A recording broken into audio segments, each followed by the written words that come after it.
Alright guys, what is up? It is me, Michael. Once again, we are back with Undergrowth. This is episode 5. Yeah, this is episode 5. Undergrowth. As you saw in the last episode, we beat 3.1 and 3.2, Harvest and Frontline. And now we have possibly the last experiment. I'm afraid we've ran out of time. It doesn't matter if the nest isn't perfect. Run the experiment, then clear out the specimens and bleach the equipment. Yes, I know. I'm doing it. And when you are finished here, I think we should have a word about your conduct around the laboratory. I think we should have a word about your conduct around the laboratory. What was that? Nothing. Starting the experiment. Good. Let me know when you have a result. Quite concerned, I may be. Okay, my little ants. This is it. The winner will have the privilege of joining me for the ultimate test, the real final experiment. The loser will be relegated to the waste disposal. The four Macariums are connected. Let the war commence! This would be the bridge. I wonder which colony will strike first.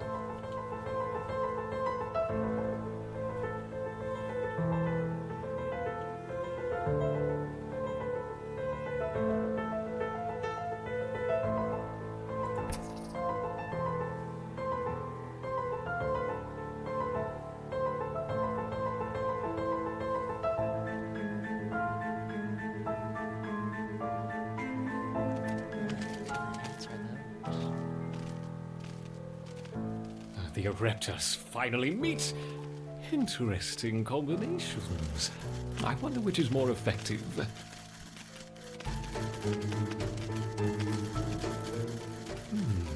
Things seem a little too easy for our Raptors. Perhaps I should level the playing field.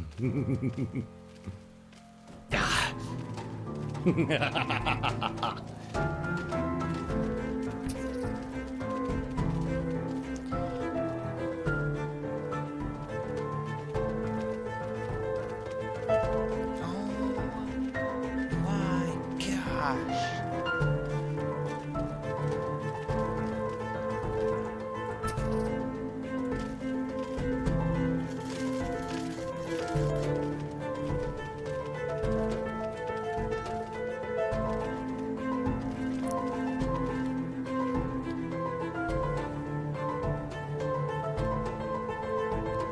That very much so outnumbers me.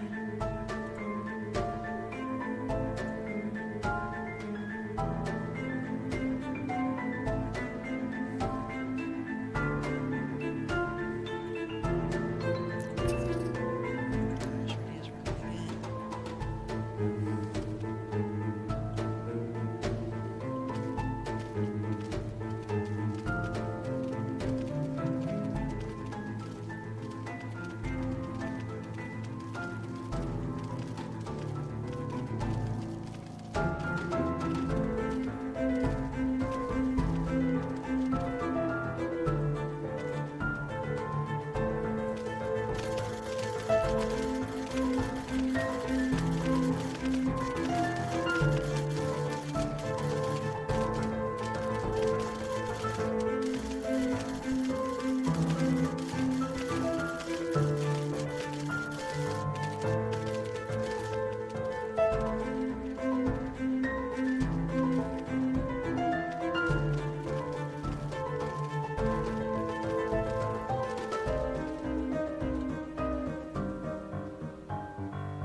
Most of our Raptors are fighting very far from their nest. I wonder, what would happen if their queen was threatened? Yes, these mole crickets should reveal the relevant behaviors.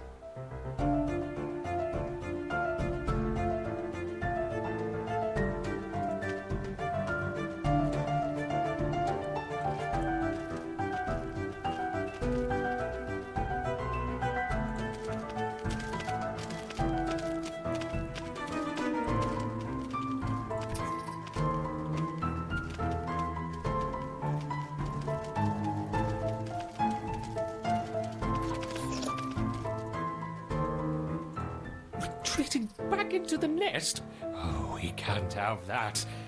Perhaps you could be coaxed out with a few whip spiders. If I have the numbers. We do have the numbers.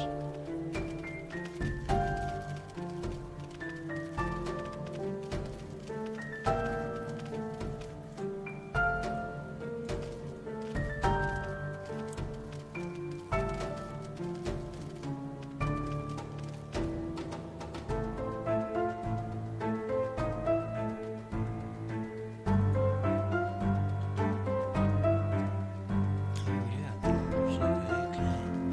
I thought we were screwed.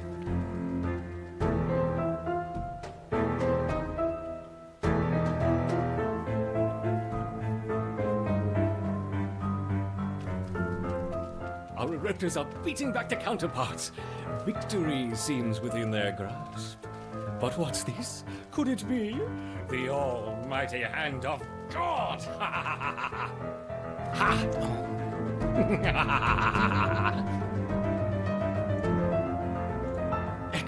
Excellent progress, my Raptors. Strike at your nemesis. There can be only one.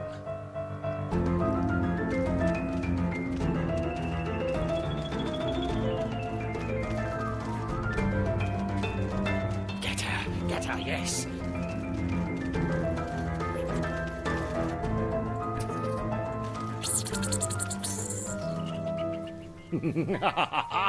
Perfect! I knew my Raptors would prevail. Now we can prepare for the real... Have you finished yet? Yes, our Raptors have dominated the Fulvicarium. Wonderful. I expect a full report by the end of the week. For now, you can start by clearing away. Make sure anything contaminated with that jelly goes straight to the incinerator. Yes, very good. More food, please. Jelly to the incinerator. The jelly is for my ants, and no one is going to take it away from you. Oh, we have to rehouse again. Short-sighted, simple, churlish fools. They don't understand. None of them understand. The experiment must proceed. There isn't much time. Quickly, my Raptors. Into the terrarium. You'll be safe here. 600 jelly. Okay. I'm back to Is it done? Yes. Look. Gone. I see. To need you to make yourself available this afternoon. Apparently a large quantity of unrefined jelly has gone missing from the overflow vessel, and Supply wants to speak with the whole group about proper checkout procedures. You wouldn't happen to know anything about it, would you? What? No. What would I want with unrefined jelly? Okay. Quite. Area. What would I want, indeed? Alright.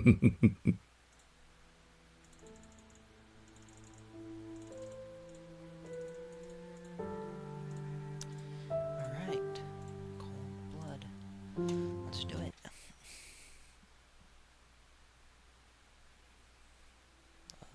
Okay, your fire ants. This Solenopsis invicta fire ant queen has landed on the edge of a swamp. She may be far from her native habitat, but the fire ants are well known for their ability to adapt. Competition for food will be fierce. She will need to raise an army quickly to compete with the local predators.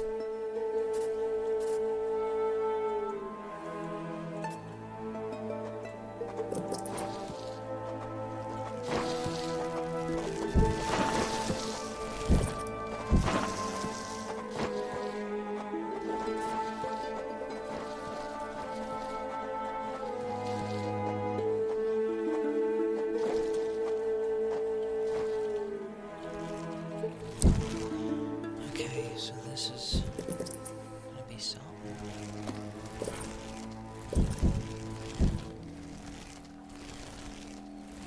This one there to fill itself out. Can that be great?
The colony lies in the shadow of a great titan to the north, an American bullfrog. This large female has found the perfect spot to feed. Sheltered by foliage and in the path of many wandering insects and smaller amphibians, she has no reason to move on. Eventually she will need to be displaced, but for now, the fire ants have more pressing business to attend to.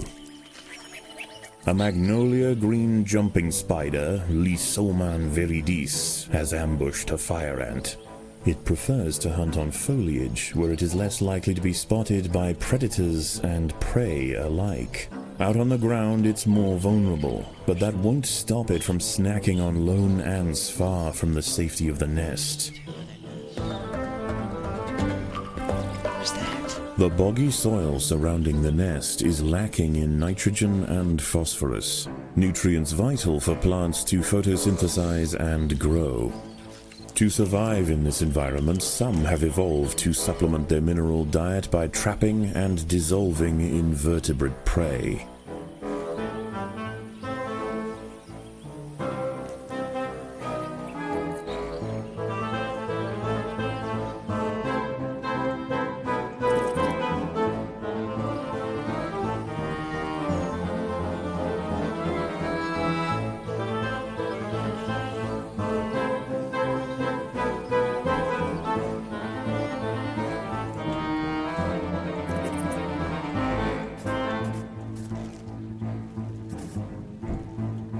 A six-spotted tiger beetle, Cicindela sexcutata, is on the move near the nest. Its metallic green elytra make it unmistakable, and like its other tiger beetle cousins, long legs give it the speed to chase down small arthropods with ease.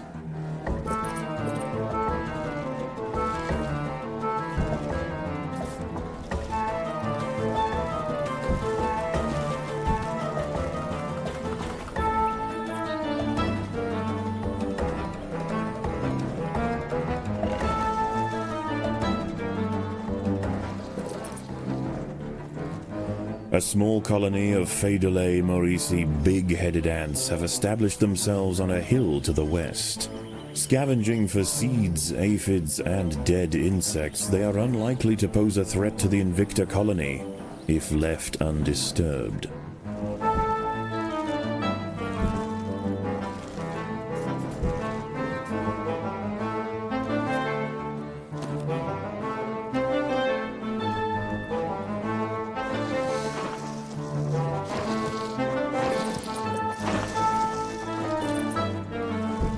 Defenseless caterpillars exposed on the underside of leaves are a welcome snack for the passing fire ants. The colony should take advantage while it can. Few meals surrender so willingly. A curious ant has ventured onto a Venus flytrap in search of nectar. If it brushes against the hairs on the open, red-tinged leaves, they will snap shut, encasing the ant in an ever-tightening cell. There is no escape. The prisoner will be slowly digested until nothing more than a husk remains.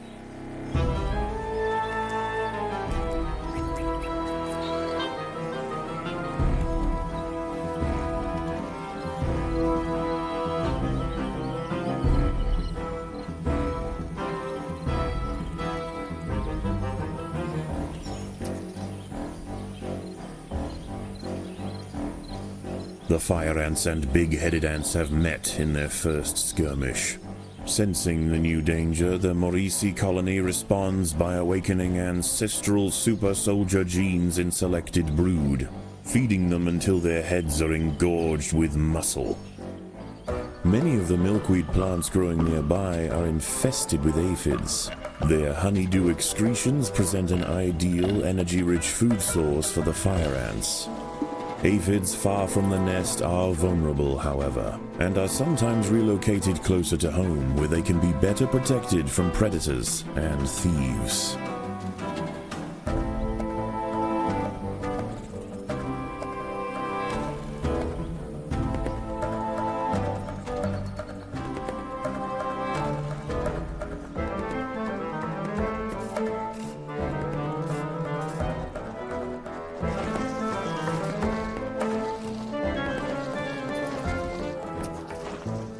The ants have uncovered a group of hungry checkered beetle larvae. The soft grubs may look defenseless, but they have big jaws and appetites to match. The big-headed ants now have a super soldier caste to justify their name. At huge economic cost to the colony, these frenzied champions have been raised for one purpose: to crush the fire ants.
Predators are loose in the nest. The larvae must be protected.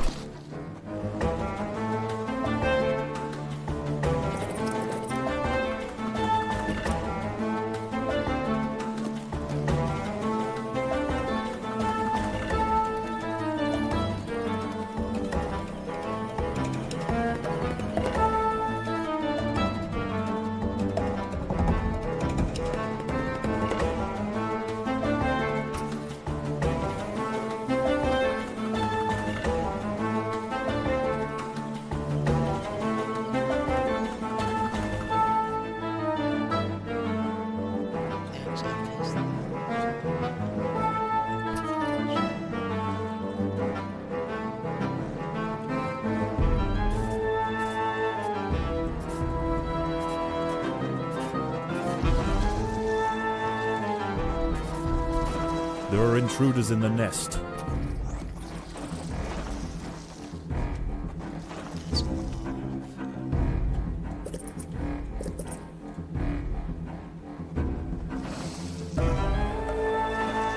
As the sun sets, the local amphibians begin to emerge from moist crevices near the water's edge.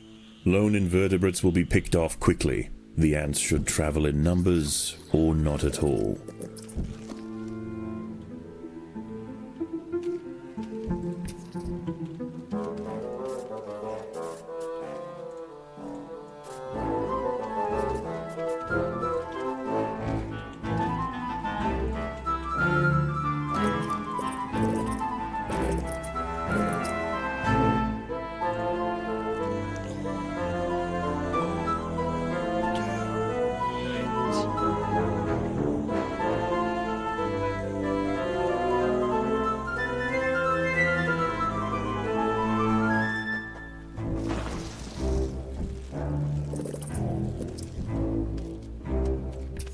Predators are loose in the nest.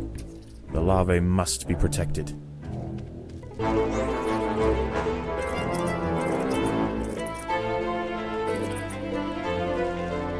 A bombardier beetle, Brachinus alternans, is hunting for insects outside the nest. It may seem unwise for it to wander so freely amongst the large amphibians that share the swamp at night, but they would do well to leave it alone. This beetle is a master of chemical warfare.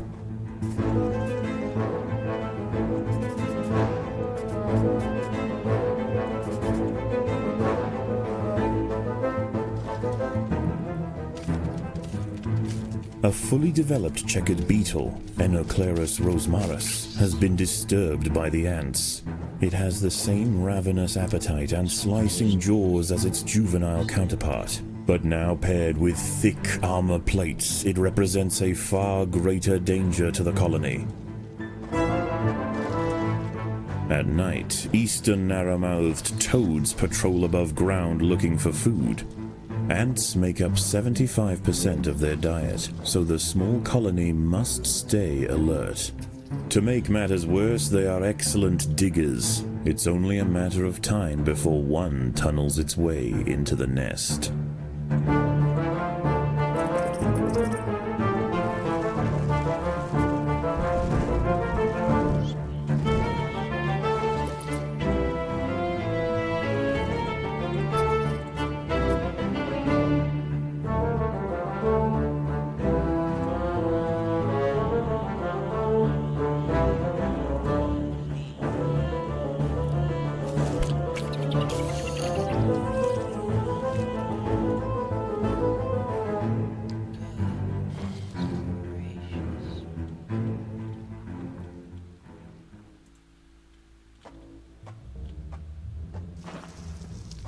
I get cursed on by that thing instantly, bro.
There are intruders in the nest.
Dawn breaks, and the salamanders and toads retire to their damp alcoves to wait out the sun.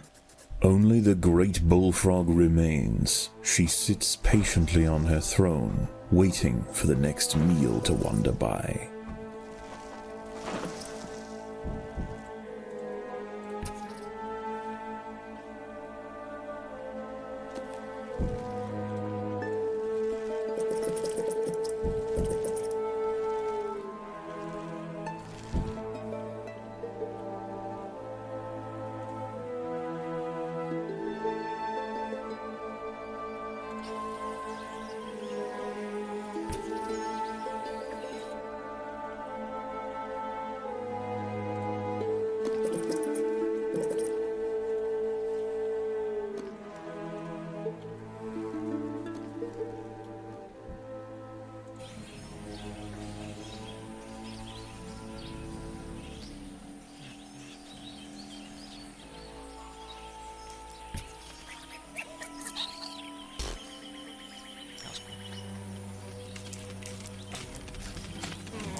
A wasp-mantid fly, Climachala brunea, has descended from her perch into the path of the ants.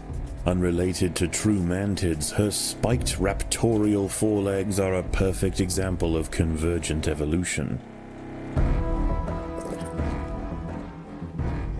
By linking themselves together, the fire ants have formed a pontoon out of their own bodies. It stretches from their home territory to a previously unreachable island, giving them access to new sources of food. The ants have been attracted to secretions of nectar produced by a yellow pitcher plant.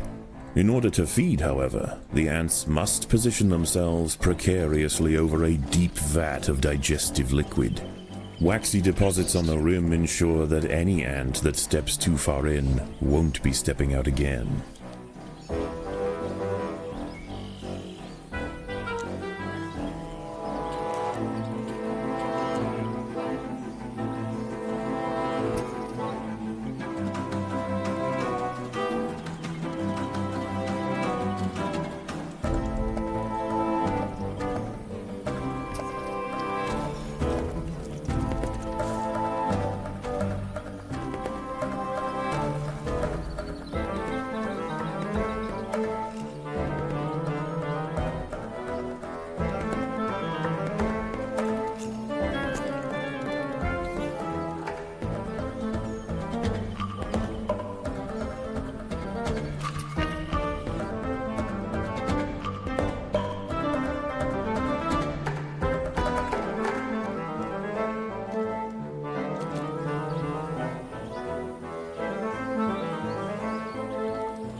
The ants have set upon a green lynx spider, Puccetia viridans. She prefers to hunt on pitcher plants, but out in the open, she loses her advantage.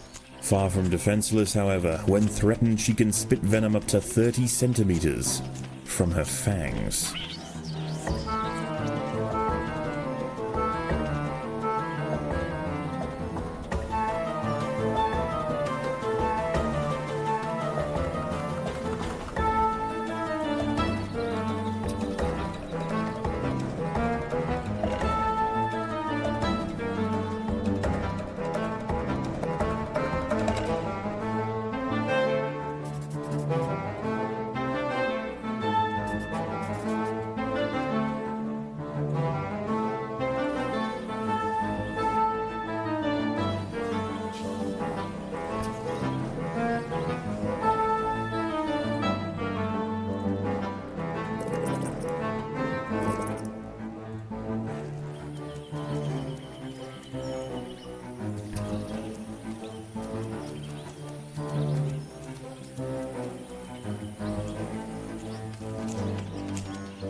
The fire ants have mounted their first attack upon the great American bullfrog Litabates scatesbianus. The brave frontline soldiers are quickly crushed and eaten. They must surround and swarm the enormous creature to stand any chance of defeating it.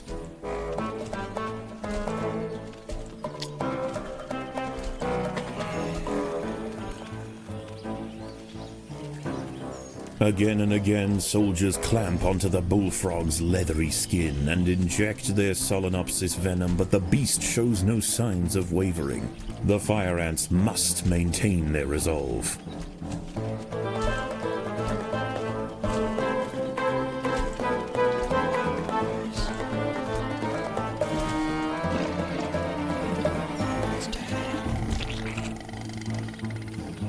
Overwhelmed with burning venom, the bullfrog finally succumbs to the might of the fire ants.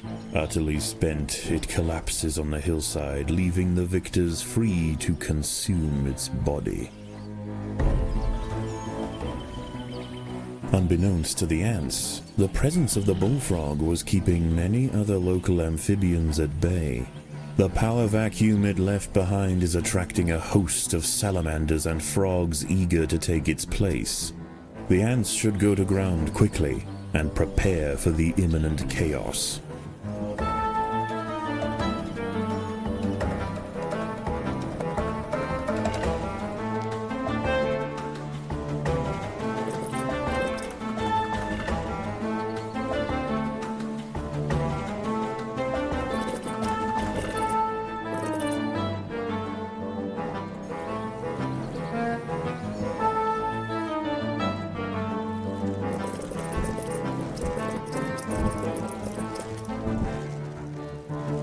An ant has been devoured by Eurichea quadradicitata, a dwarf salamander.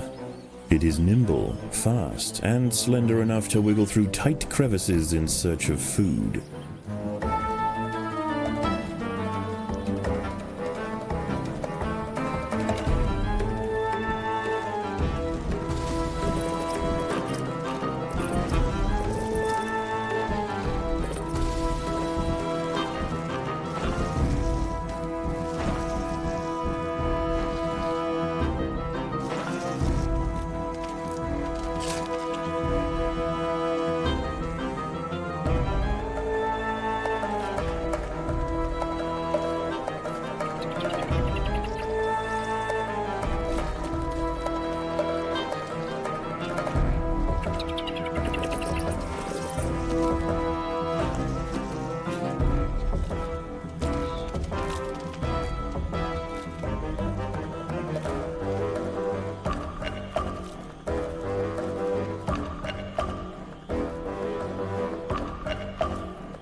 As the anarchy above ground settles and with the invaders crushed, a new order is established.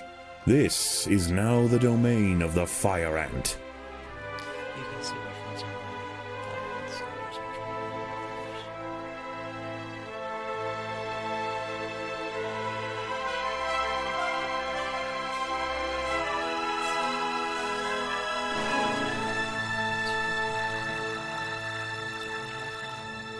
which oh, that's fun. Eat hearty, grow strong. The work will continue soon. Hello? Shh, shh. Oh, it's you. Is something wrong? No.